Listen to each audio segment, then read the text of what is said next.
भुवनेश्वर में यातायात सुविधा को आहरी मजबूत करने एक नुआ प्रयास आरंभ होगा जाऊँगी। पलाशुणी रसुलगढ़ पर्यंत जातीय राजपथ निर्माण हो 500 मीटर लंबा स्काईवॉक प्रकल्प प्राय 20 कोटी टंका खर्च हो। एने जातीय राजपथ प्राधिकरण एनएचआई अधिकारी वीरेंद्र सिंह सूचना देते। खोर्धारू कटक मध्य 4 ରୁ 5ଟି स्काईवॉक निर्माण करने नहीं सर्वे आरंभ होता से सूचना देते।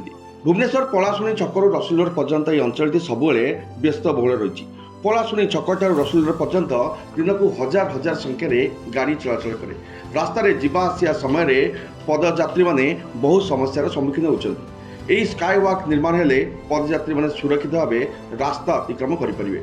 आधुनिक सुविधा सहित यह स्काईवॉक तैयारी हेबो बोली जଣାपड़ी। एथिरे एस्केलेटर लिफ्ट सुविधा रही पारे, जहाँकि स्कूल छात्र छात्री वरिष्ठ नागरिक और दिव्यांग मानों पई बेस सहायक होबो एवं सर्विस रोड उपरे पथचारी माने कम निर्भर करिए बोली वीरेंद्र सिंह सूचना देछन्ती। स्काईवॉक निर्माण हेले ट्रैफिक जाम कमिया सहित सड़क दुर्घटना ह्रास पाइबो बोली स्थानीय लोक माने मत देवा सहित यह प्रकल्प को स्वागत करछन्ती। Bureau report UBC news.